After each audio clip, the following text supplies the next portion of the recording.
Ladies and gentlemen, now tuned into the motherfucking greatest. This is the Hype Reality Podcast. Listen. Hype-reality.com. Listen, or I'll kill ya. Hey, welcome to the latest edition of the Hype Reality Podcast. My name is Emilio, a.k.a. Triple D, a.k.a. the Dominican Dirk Diggler, along with my co-host. Ephraim. Let's see where we go with this. Let's talk about some shit. Okay. That's where it all started. We put it all in the music, all our frustration and anger. Our music was like our weapon. And that's the most powerful weapon we got. What's up, man? What a lot of people don't realize about NWA is nonviolent protest. We let people know that it's okay to say what you want to say. It's crazy to see how all these different people around the world feel the same way that we feel. So I'm pretty sure by this point everybody's heard about the new, or is it in production, the NWA biopic, Straight Outta Compton. Is getting a decent amount of attention. It has Dre and Q behind it. Recently on the Breakfast Club, Michelle is a R&B singer that had a decent run in the 90s, I guess. She had a couple platinum singles or records or some shit. She was on Breakfast Club talking about her role in, like, what is it, like R&B Divas or some show like that. And one particular thing she spoke about definitely rang the loudest, and that was talking about Dr. Dre repeatedly beating the shit out of her through the course of their relationship. And then Suge Knight breaking her jaw or hitting her so hard with a backhanded slap that her jaw, like, dislocated and shit. I'm just wondering, why is it so often in this goddamn hip-hop culture that these guys just can't keep their hands off beating women. I don't understand it. I don't get wrong. Girls get me angry once in a while too, but they're fucking girls or ladies or women, whatever the case is. They're not supposed to be fucking swung on. They're not treated like other dudes. Yeah, the NWA thing is pretty interesting, especially with this movie coming out, because at this point in history within hip-hop, they already have this narrative with them being this revolutionary group, and that all they did to, put the West Coast on the map, and the issues they talked about with police brutality. But there was also obviously this dark side of, the lyrics and things they talked about. I mean, they had a lot of songs talking about women in a certain kind of way, bitch is a bitch, and all these other things. Probably my favorite from that era. Well, I think it was like Eazy-E, Dr. Dre, and Snoop Dogg, Bitches Ain't Shit But Hoes and Tricks. Yeah. It's a great song. And these are probably one of the moments where you can look and see, like, art imitating life, or see the, it's tempting to take the, their lyrics and, like, see how that can be reflective in some of their attitudes towards women. In this case, Dr. Dre, who has quite the history of beating women pretty mercilessly. Like, there's records of this shit. There's obviously this situation with him and D Woods, who was like this journalist, if I recall. D Barnes, sorry, D Woods is from, like, Danny Kane or something. I think so. Yeah. Where he threw her down a flight of stairs. And just did terrible things to her. Kicked like their fucking ribs in. Yeah, and it was pretty common knowledge at that time, but for some whatever reason, it got swept under the rug. You gonna take advice from somebody who slapped D-Barnes? What you say? What's wrong? Didn't think I remember? I'ma kill you, motherfucker. Temper. Mr. Dre, Mr. NWA, Mr. AK, coming straight out of Compton, y'all better make way. And obviously with, Michelle Lee, like, putting all this out into the open again, it's pretty interesting to hear that, because it's so contrast to what the image he's want to put out to the world now. I mean, now he's kind of in this really comfortable position where he's like this hip-hop billionaire. I make all these great headphones for all these white people, and working with Apple and this, that, and the third.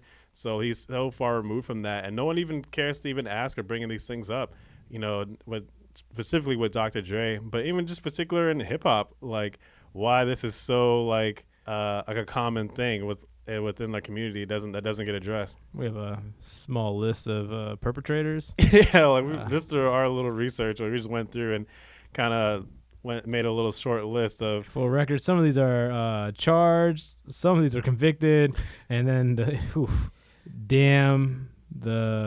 like camera phone error, because some of you guys got caught on tape, and there's some really sad stuff to watch, that someone's daughter is getting treated this way. But I mean, I don't necessarily encourage anyone to go and look these things up, but you do have the internet, because again, like, some of these are caught on tape, and I don't want to encourage anyone watching women get their ass kicked, but Just know that we found this up just the Google search. So on this list, we have, in no particular order, we have Dr. Dre, Gucci Mane, Eminem, Suge Knight, 50 Cent, A$AP Rocky, Vanilla Ice, Scaff Beezy, Flavor Flav, Tone Loc, Afro Man, Little Reese, Young Berg, Joe Budden, and the late great Biggie Smalls.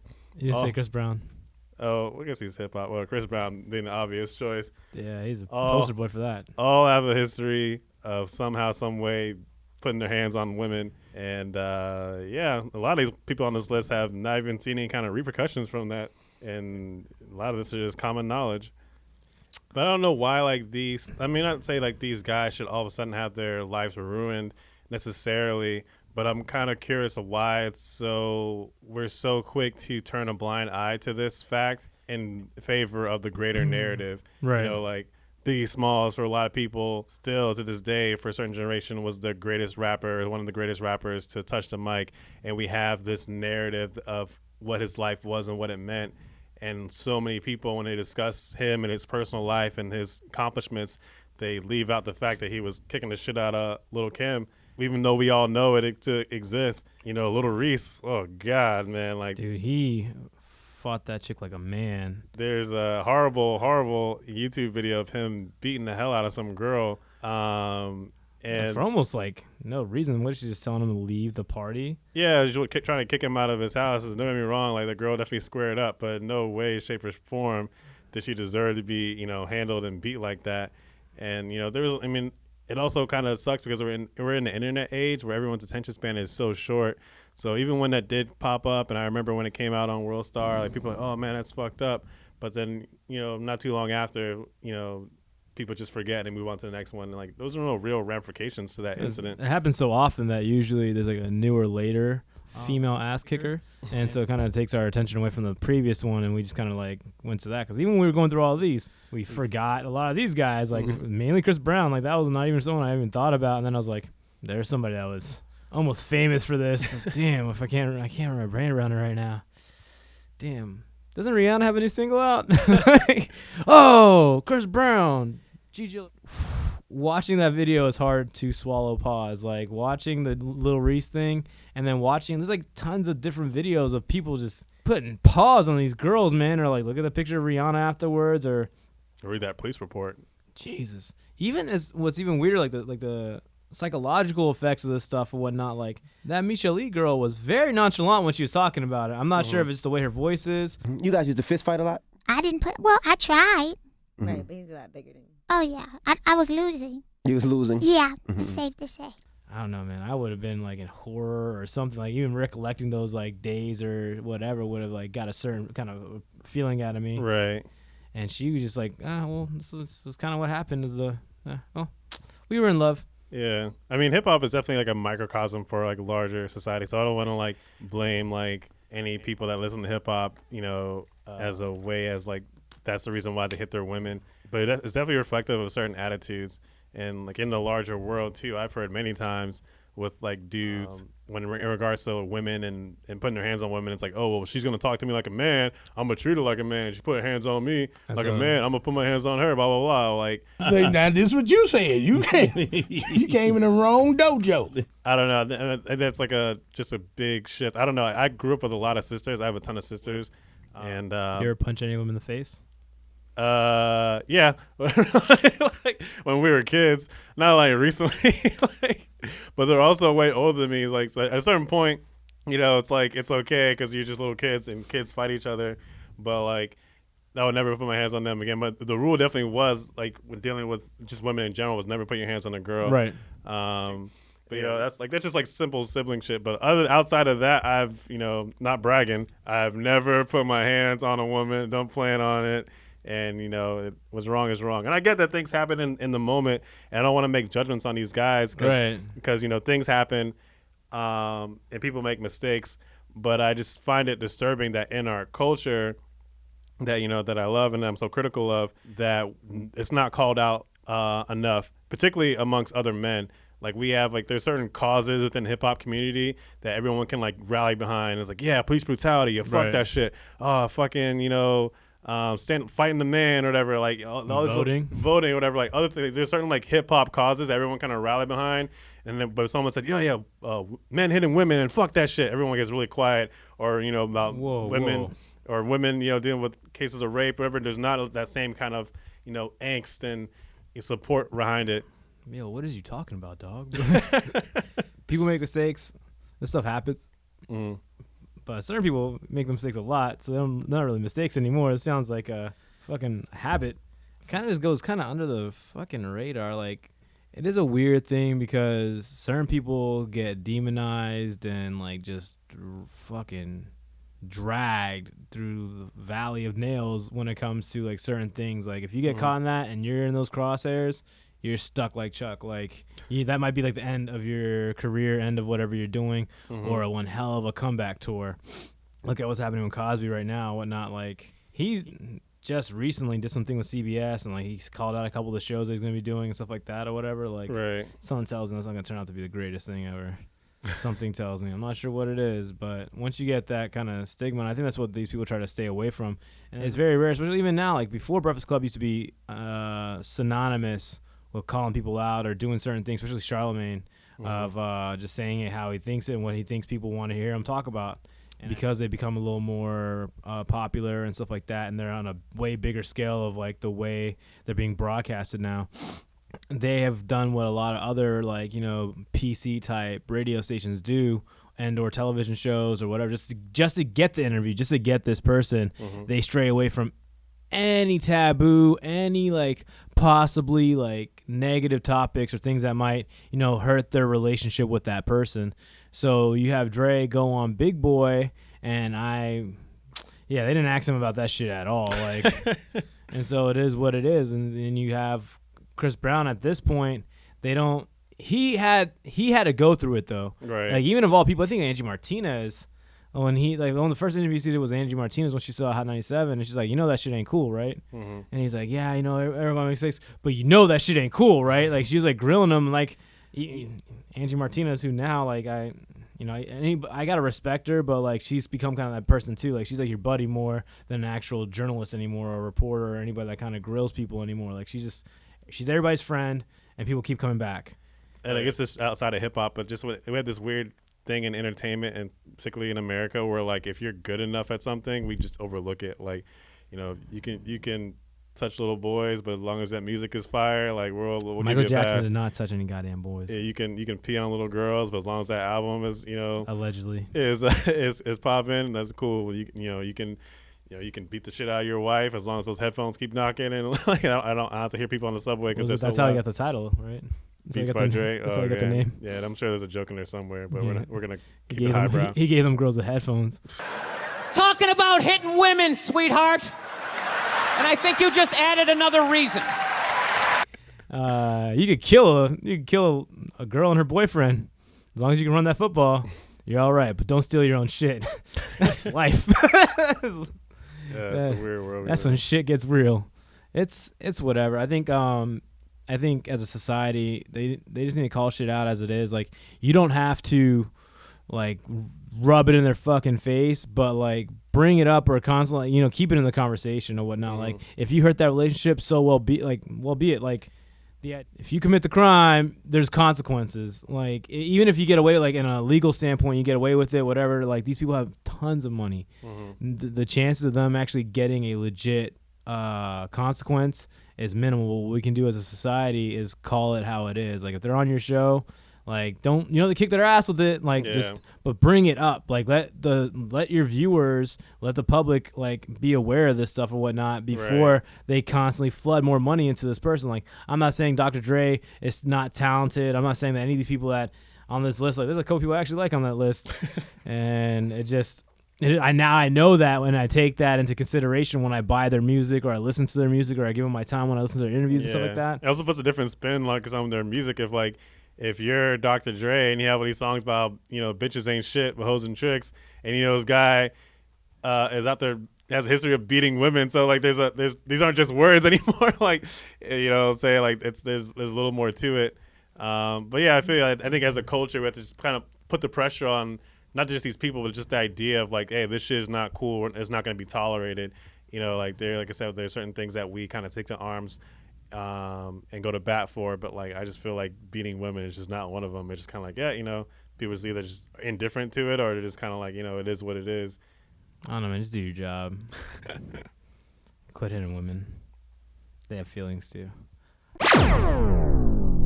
Now, for some, the noticeable shift for more roles for minority actors, it's scary, but for others, it's about time. A lot of you were talking about it after a Deadline.com article points out the distinct rise of ethnic diversity on screen. Shonda Rhimes, the creator of Scandal and How to Get Away with Murder, tweeted, "First reaction, hell no, let me take off my earrings, somebody hold my purse. Second reaction, article is so ignorant, I can't even be bothered."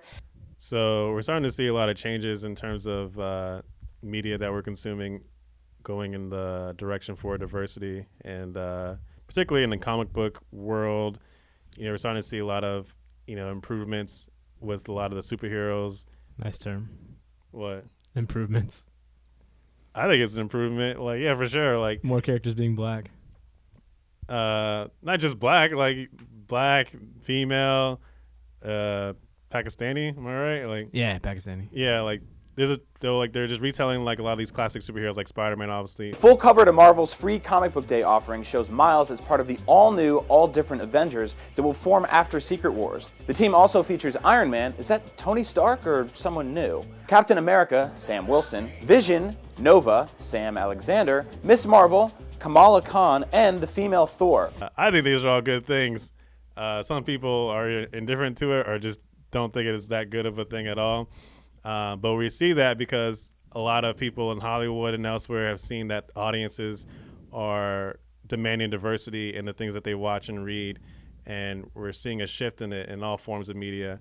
And recently we had a Deadline article talking about how that she feels the pendulum has swung too far in the direction of diversity, and now that a lot of these roles that were traditionally meant for white characters are now just being reserved for black or minorities or ethnic people, and that is like in some people's eyes a bad thing, even though the numbers don't totally reflect that. Like in all these industries that we just named, you know, they're still predominantly white, and if you go into like who's actually writing and directing and producing these things, it still has that shit has really not changed that much. The same shakers and movers are still controlling the puppet strings, like. But I think it's most fascinating within like the comic book world. A lot of comic book fans, for whatever reason, like get really hung up on like when you try to change the heroes around, or particularly with regards to their race. Like we saw this a lot when the Fantastic Four movie was announced, and you had Michael B. Jordan, who's going to play the Human Torch, and a lot of people were losing their shit. And you can kind of, you know, make your own. I think there's a valid argument behind that one, because one, people weren't informed, so it's easy for people to jump the shark on that one. Mm-hmm. And in the comic, in my opinion, this is only like I've read a couple of these things, and I know a little bit. In the comic, or even just period, like even the other movies, the cartoons, whatever, it's always the dynamic is the same. Mm-hmm. Reed Richards, mm-hmm. white, mm-hmm. just like in the comic book. Okay. Thing, white, then becomes a rock creature, which is just okay, whatever that is. Mm-hmm. And then Susan and Johnny Storm, mm-hmm. for those who don't know that last name, they're related. You see the movie come out, or like not even the movie, you see the list of the cast, and you see Michael B. Jordan as Johnny Storm. Mm-hmm. He's black. Susan Storm is white. Doesn't mean like it could be anything, but there was no explanation behind it. So yeah, like I think they obviously did that on purpose. Like not the like if I think Michael B. Jordan's a great fucking actor. Like I'm pretty sure he might kill that. Definitely can. But there was no context to it. So I can see how people can be like questioning it. Like I scratched my head. I'm like, what the fuck is this? Because they still have the same last name and it's still the same like brother sister dynamic. So I don't know. They're like some type of weird like their mom was in some type of weird biracial gangbang or something, and through cosmic radiation they had biracial kids, or one black and one white kid. I've heard of crazier things in the comic book realm. But in that situation, I see why people would be at odds or questioning what's going on. Well, here's the thing, whatever. Like for like a lot of the superhero shit, in particular to this. I'm going to reiterate, for this particular situation, this is how I think why people are saying this. No, I think I agree. Like, but I feel in a lot of the reactions that came out to because all we have at this point really is like the trailers that have come out for the movie, and like you said, all they saw was Michael B. Jordan being Johnny Storm. But I feel the reaction went far beyond just like, oh, that's interesting, he's black now. Like it was like some people's reactions were very like, what the fuck, you're pissing all over this series, how can this happen, they're supposed to be brothers and sisters, this is bullshit. Okay. One, it's a comic book, whatever. It's a land of make believe. It's a land of make believe, and you can with greater ease explain how a black Johnny Storm and Susan Storm are related, then you can explain how a man is somehow made of rocks and another man can be on fire and another woman is invisible. Like, that's the part you're going to zero on, not the part that they're in space and getting these magical powers, but somehow, oh, he's black and she's white. This whole world is bullshit now. Like, I think that is insane. Like, what the fuck is wrong with people that, like, that just, like, to me, that speaks to, like, that's where we draw the line. That's where we draw the line. Like, oh, no, like, yeah, like, that guy turning into a bag of fucking rocks and that guy being able to stretch across the room makes total sense. But him black, her white, bullshit. Like, I mean, like, that is, like, that's the part that speaks volumes to me and people's, like, fandom.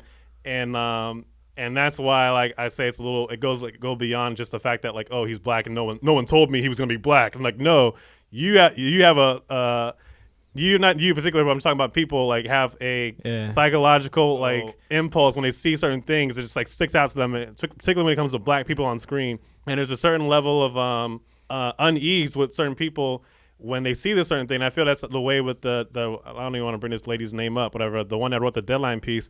There is like a certain unease when you see so many black people on screen. All of it's like there's like a little tipping point where like when they're taking over. Yeah, they're taking over. God damn it. They're taking our jobs. Or once there's a certain amount of black people on screen, all of a sudden now it's a black movie. Or a certain amount of like Hispanic people, oh, it's a Hispanic movie or whatever. But like white is always going to be seen as the default. And when you cross to, when you start to tan the shit up a little bit, travel abroad, people start to get uncomfortable. Like if you read that article and whatever, we'll leave it in the resource for you guys to check it out. Like this lady doesn't really offer a whole lot of numbers behind this, like this theory of hers. It's strictly an opinion piece. It's strictly opinion. You just see a lot more black shows, or not even a lot. You see like a handful of the same ones everyone's talking about. Empire, fucking Blackish, Scandal, How to Get Away with Murder, and like Fresh Off the Boat. Right. That's literally a handful of shows, but like the fucked up thing about all that is like those are just good shows. Right. Because if they were bad shows of all black people, they wouldn't make it. Like these are all good shows, and that's what I don't know, man. Open your fucking eyes. Like it's hard. Really take what she's saying, but in a positive light. Like the article is kind of long, and she says a lot of things that would seem like she's in favor of this diversity and it's overdue, and they deserve this and this and that, whatever. But it's a really big buffer to what she's really trying to get at is like, hey man, we gave you a little bit, but I think we need to start cocking back a bit and whatnot. We can't give them too much. You get me? Then they might think they're like one of us or something. Like, yeah, you can't take that. Like, it's just a weird thing. And then like you relate it back to this comic book shit or whatnot. How do you talk about this? With the television thing, it's not like these roles were initially like with the case of To Get Away with Murder or whatever, How I Got Away with Murder, whatever the name of that show is. Viola Davis. Yeah. And like that one was technically written for, I guess, a white actress or whatever the case is, and she just happened to be the better actress for that role. Right. Like when she read for it, she won that, and that's how it should be. Whoever's the best actress for whatever role and fits the role the greatest should get the part. Like depending on timepiece, depending on whatever they're at, but nonetheless, like if you're in America, guess what? We got everybody here. So if you read that the best or you're the best for that role, you should fucking get it. Like with the comic book thing, it's like back in the 60s and the 50s and 40s when all white, all right. That's what it was. Right. All these superheroes were white. That's the way it was for a long time, and they weren't switching characters. Just like same story, like same character, and just switching them to a different race. Like they introduced certain characters like Black Panther, ironically enough, and Cage and certain characters that were black, but they were originally black. That was their story. These are these characters. And then in the DC world, they had like Jon Stewart, and they had like Steel. Yeah. Good. So they had certain characters that they created for that role. They were that person. That's what happened. And then they, out of nowhere, got a weird bug in their ass and like, you know what? Let's just same character, Nick Fury, let's just make him black and see what happens. Mm-hmm. If the story fits it because it was a different universe, it was a different thing, that's just good writing. Mm-hmm. It is what it is. If you could keep it the same but different, that's good writing every day of the week. Mm-hmm. Nick Fury in Ultimate Universe was a shit. Right. And then obviously it translated really well in the movies because Samuel L. Jackson was fucking great as Nick Fury. He plays the role perfect. And even though some people will hate on that period, even though I think that's when you're losing me, but when you're just doing it in hopes of getting like more views, getting more attention or whatever. Even me saying that sounds like a cop-out, but it's like that's what some of these people are behind. Like they will put like that person on screen or write that person in hopes that it'll get more sales because at the end of the day, it's all dollars and cents. Yeah, that's the thing. Like with Hollywood, they have to appeal to a broader market than what comics had to traditionally. Like you said, like a lot of these characters were created by all white men in the 50s and 60s, and there was no really way for people outside of that to reach back to these. Like, hey, like, can you diversify this stuff? Whatever. Like, some people, they've kind of come along, like, over the years. Like, by the time, like, we got into comics when we were kids, like, in the fucking late 90s and stuff. Yeah. Like, certain, like, particularly in Marvel, they had, like, a diverse universe of, like, superheroes with all types of, roles and powers. But for the most part, it's kind of just been what it was. But now that Hollywood's so invested in the superhero world, they have to make movies that they want to appeal to everyone. Particularly now with diversity being like a trend that television film is going into, and there's also dollars and cents, so it just makes more sense. Like if we appeal to more people, we can make more money, kind of thing. That's the only way we're going to grow our market. And so like I get just from a fan perspective, I get the whole idea of like certain people being comfortable with the fact that Hollywood is changing these roles to fit their needs. Like I would much rather, like you said, like Nick Fury is a good example. I would much rather people in the comic book world make these changes within themselves, because it also gives a certain amount of credentials and credibility if it's actually in the comics and based in the comics. Yeah, it's established in the comics, not Hollywood changing it to fit their needs. I'll say a bad, like a fail. Even though the person can't fail, but the role, I think the most obvious one is, man, dude, you're a great actor. Idris Elba, you are awesome, but man, that made no fucking sense to put you in Thor. Like again, he probably read for that role, and he was the best person that read for that role. There's a fucking very good chance of that. But there ain't a black person on Asgard. Emengol, who's a incredibly powerful and pivotal character in Asgard. Asgard is the world of Thor for those. We're trying to keep it broad for a lot of people who don't read comics. But. That made no sense at all. I can understand, minus the use of the N-word all of a sudden, that I agree with anybody who said anything about that, because that was just random, to say the least, in my opinion. It was just random. Did he do a good job? Yes, he did. Well, here's my problem with, like, I guess what people talk about. Oh, just let the best read for the best role, and let the like the smartest and brightest rise to the top. Like, who decides that? That too, and then like there's also like. Like I said, like for Hollywood in particular, a lot of these industries, the default is white, whatever. I don't know. I guess it kind of goes against the ethos of America, the whole idea of, oh, yeah, the smartest and brightest have to rise to the top. But yeah, we always want to complain about like lack of diversity in certain industries. Like we see how the fucking machine goes when it's left to its own devices.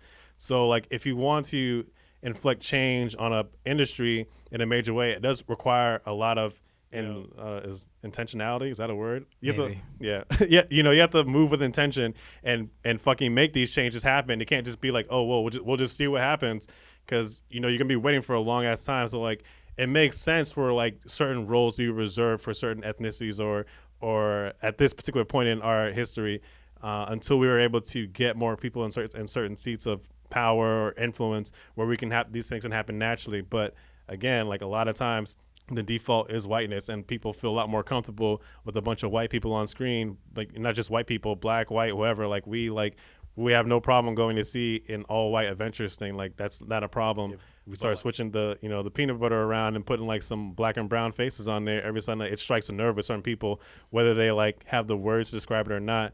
Like it does. It's just different. We're just not conditioned to see those things. And if we want to see those things, we have to have people in there that intentionally go and look and seek these people out. In regards to this new Avengers comic that's coming out, I actually think like a lot of this is pretty authentic. Like I like the approach to this team. Like the team looks pretty strong, and the characters have all been established. These are all well, I'm not too familiar with the damn, what the hell was that chick's name? Kamala Khan or whatever. The Pakistani girl that's now Miss Marvel. I'm not too familiar with her whole storyline particularly, but everybody else in that situation, like Miles Morales is from a different universe, and he has a pretty good following. Like if it was a bad comic, they would just went back to Peter Parker. It's a pretty fucking easy thing to do. Pretty easy transition. Falcon as Captain America. Falcon's been an ongoing character and has had a long relationship with Captain America, and I think he fits the mold pretty damn well. So I thought that was great. They still kept the same Vision, who's a robot. He has no race per se. Tony Stark, I'm pretty sure under that outfit is still white. And if I'm right, that Nova is Hispanic. If I'm right, like if it's based off the Nova of New, and like if I'm not sure if any of you guys have little cousins or just a big ass kid or whatever to watch like the Ultimate Spider-Man cartoon. If I'm right, Nova in that cartoon is Hispanic or Hispanic looking. Right. And then they have the new female Thor, who supposedly is doing fucking amazing in like sales and shit. Like from the regular Thor, the Thor comic itself has gone up something like 30% since switching it to the female Thor. And supposedly she's whooping a lot of ass in that comic. I need to read into that one, but nonetheless, like this seems like a good move. Right. I know people are gonna, fucking shit their pants when they see this, or like the people that actually buy these comics, like most of them are usually white or some kind of off shade of white. They might be at odds at first, but like a lot of these characters they're already buying into anyway. Right. So I'm cool with this. Hopefully things like this keep happening, but like I just like I think with in movies and shows, mainly movies. Like, I think you should just be making newer characters or expanding on, like, a variety of things instead of just kind of, like, taking something and just remix it or whatnot. I think original is better, but it's easier said than done, like, from a creative angle. And it's harder to buy into. Like, it's a lot easier to, like, go into a world that's already established and just build off of that than create something totally new. I mean, there's particularly with Hollywood, like they're all about managing risk and making their money. So the best way to do that is to get something that people already like. You already have the audience there for Spider-Man. Right. So if you want to build on an audience, just like just change certain things around, and hopefully those same people will follow, and you can get a new audience as well. I get the argument. I just maybe. In comics is hard. I think in comics it's hard, but I think in you just have to come to terms with their fandom though. Like like comic, like just like people in that realm, like comics and games and just traditional geekdom shit, or people just don't like change, especially when they see it coming from the outside or people that don't like understand or from that community. Like it's already kind of like a tight. Traditionally, it's been like this really tight knit like world where like there's not a lot of outsiders. They don't want anybody like because like with the popularity of it and things is it's becoming a part of the masses. Like everybody can name these characters. Everybody can talk about them and like catch the references to them and shit like that because these movies, everybody's watching these movies. Right. You used to have to be like privy to these comic books and know these storylines and know these characters. But now, movies and games and all these certain things have made these stories and these characters a lot more accessible to people in a way that wasn't before. Which is like I think is a good thing. It is interesting, like to think that like when I was in middle school and high school going to reading these comic books, and like some of my friends who were more into sports or getting laid or whatever, they would just like, they would think, "What the fuck are you doing? Spend all time there reading that bullshit." I'm like, "This shit is actually pretty cool." Or whatever. Like, the same guys that get fucking yogurt in the pants when they see a new Avengers trailer. Yeah, exactly. Like this is the same shit I was reading like years ago that you calling me gay for going and reading, but now you're just fucking posting all these trailers on your Facebook because you think it's awesome. So like I get it from just a pure fan perspective. Mindset. That whole thing reminds you of like that Patrice O'Neal bit. I off all my good typing years calling people gay who was going to typing class. This is like but yeah, man, it's funny how that thing goes because like now this is the shit people talk about. Like people are talking about these movies coming out. Like everybody's talking about these movies coming out. Maybe not this comic in particular. Maybe not comics period. But the characters or what's derived from them, because obviously they're pulling from this stuff. Right. Like depending how popular it is, how well written it is, how it affects certain people. So technically everybody has some type of ripple effect. And I can get those people that like, you know, live in the shadows or whatever the case is, and they just dwell on this because it makes them feel like something that they can have. Right. And now everybody has their hands in it and like kind of like, man, fuck you, and then they have to fucking quiz you on all this shit and like try to test your like fucking knowledge. Like, hey man, I get it, you've read more of these, but I still know about this shit. Eat a dick. It's cool, man. But with the diversity thing like that, throwing back to the deadline report and all this other shit, like, you know, it's not really. You still look at like who's getting these awards, like, and I'm probably sticking to movies of anything, because like I think the television move, I think is really I think is a good thing, because these are original shows, these are original ideas, these are original characters, and this is how this shit is going. Like, you have Power on Stars is doing really goddamn well on Stars of all fucking channels. Like, I forgot that's even a channel anymore. But Stars is doing really well. Some may say that that's how Empire was greenlit, or is strongly kind of takes from it. Yeah. But nonetheless, that show is fire right now. Like, everybody talks about the Empire show, and Blackish, and Fresh Off the Boat, and Get Away with Murder, and Scandal. Like, these are all just really good shows that are really well produced and well written and funny, and they're unique. And that's what you need. Like, if you still scroll across these channels, a lot of what's going on, especially during prime time, is still white. Like, it is what it is. But you have a couple of them slipping through the cracks, and all of a sudden you're in an uproar. Like, it's ridiculous. There's no need for it. Like, embrace the diversity, because you could take from it, and it's just better. It's a better spectrum, and then you have more options of what you want to watch. Like, if you want to watch another, I don't know, another goddamn family sitcom with the same basic boring shit, like, oh my god, what are we having for dinner, mom? Meatloaf again? Like, do that. You had the option. It's still there technically, but watch like, Friends again on Netflix. I know you. Oh yeah, people can't let that shit go. Or Seinfeld and all these, like, you know, these. I'm not gonna say anything about that, but like, even you look at movies, and it's easy to chime on this all the time, but like, a lot of these guys that still get nominated for, like, as African Americans in particular, like, get nominated for these, you know, these roles, are always like these goddamn slave movies, or these like civil rights things and shit like that. Like, that's the only thing they can act. That's the only role they can grab. Like, it's fucked up. It's like, let them be them. Let them do what they want to do as human beings. Pick the roles you want to pick. Go for it, and then the best guy gets it, hopefully, or whatever the case is. Like, embrace this shit, and then this is gonna make us better as a whole. It is what it is. Like, the television thing, I don't know what the hell that fucking female is chiming on.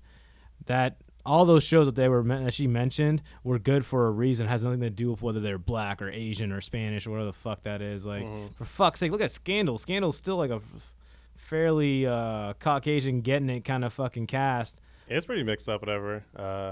Who's fucking Kerry Washington in that show? I haven't watched anything about in the first season, but yeah, you have the guy from.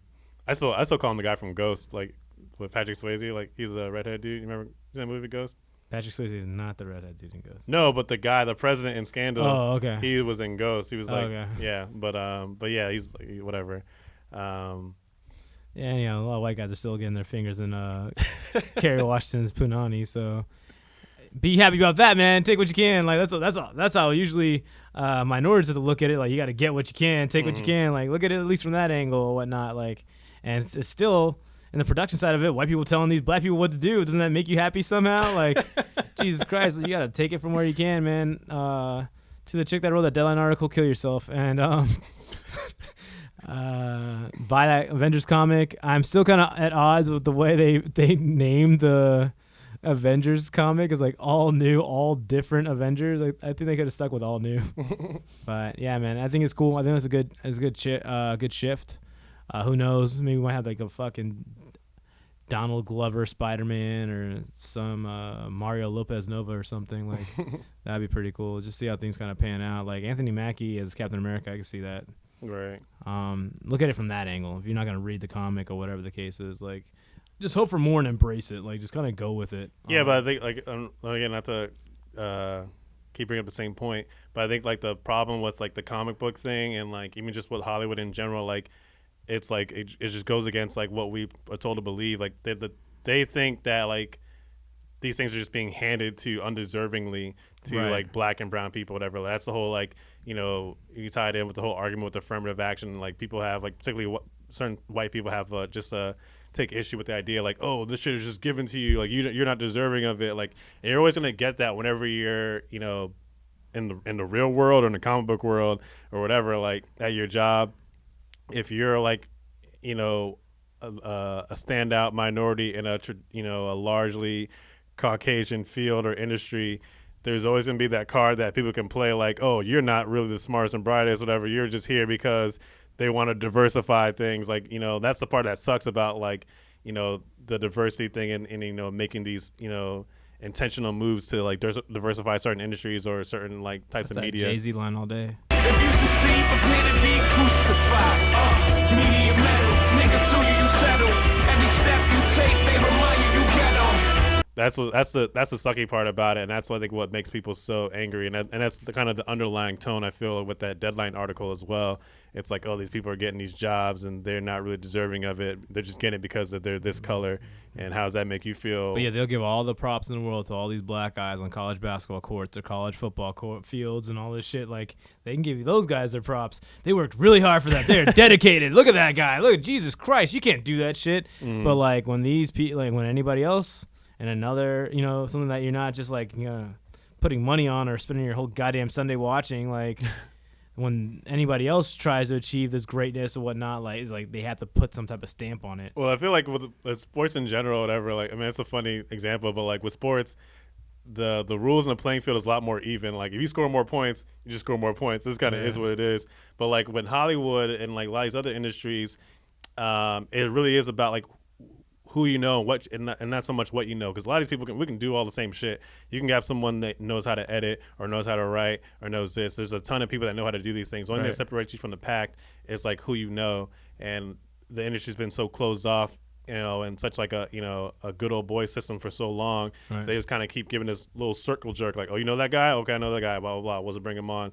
And so that's what's kind of kept a lot of minorities traditionally like shut out. It's not so much like there's demand, like, oh, fuck all these black and brown people. It's like, no, I'm just going to hire my nephew just because of that. Right. And that to me is where the problem is, because like on one hand you think like, oh, these people are so undeserving of these roles because they're just getting that shit because they're black or they're brown.